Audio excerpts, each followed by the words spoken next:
Writers, today is one of my favorite days in Writing Workshop, the day that we get to fix and fancy up the story that we've chosen to publish.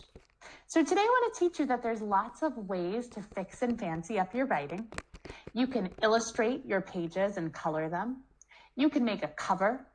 You can write a dedication. You can tell who the story is for.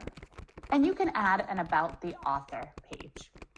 So I want to show you how I fancied up my writing, and then you'll get the chance to do it today. The first thing I did to fancy up my writing was I decided to make a cover. And the cover has something very special on it, the title of your book. So I thought hard about the title of my book, and I came up with the idea of Lizzie's Big Solo. And then I drew an illustration on the cover, and I wrote my name at the bottom by Lizzie Hetzer. You might think about what you want your story to be called and how you want your cover to look. The next thing I did to fix and fancy up my writing was I wrote a dedication. And dedication means who you wrote this story for. Who is the special person, or who are the special people that you wrote your story for? And you can kind of tape this to the inside of your front cover. So mine says, "This book is dedicated to all kids who try new things and my mom." You're probably thinking, who is my book dedicated for?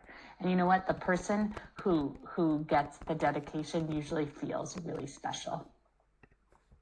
I made illustrations and I colored my work. And the way that I did this was I had some messier sketches from when I planned.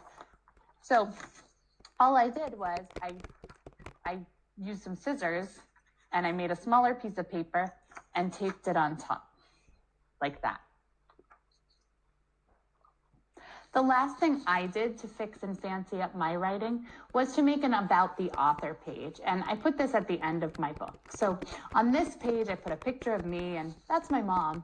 And I told a little bit about myself. It says, Lizzie lives in an apartment in Brooklyn in New York City. She grew up in Pittsburgh, Pennsylvania. When she was little, she was shy, but really liked singing and dancing. Now she loves teaching and her 2 cats. She still gets nervous when she tries new things. That's my about the author page. You can write a page about you, too. So writers, today's the day you get to fix and fancy up your writing. And there's lots of ways to do this. You can illustrate and color. You can make a cover. You can write a dedication, or even add an about the author. So why don't you try to do at least 2 of these things to your writing? Why don't you point to what you're going to try? Will you illustrate and color? Will you make a cover? Will you write a dedication? Or do an about the author? Now you could definitely do all of them like me too. You have been making some really important and beautiful books, and I bet you'll feel extra proud after you make them all fancy.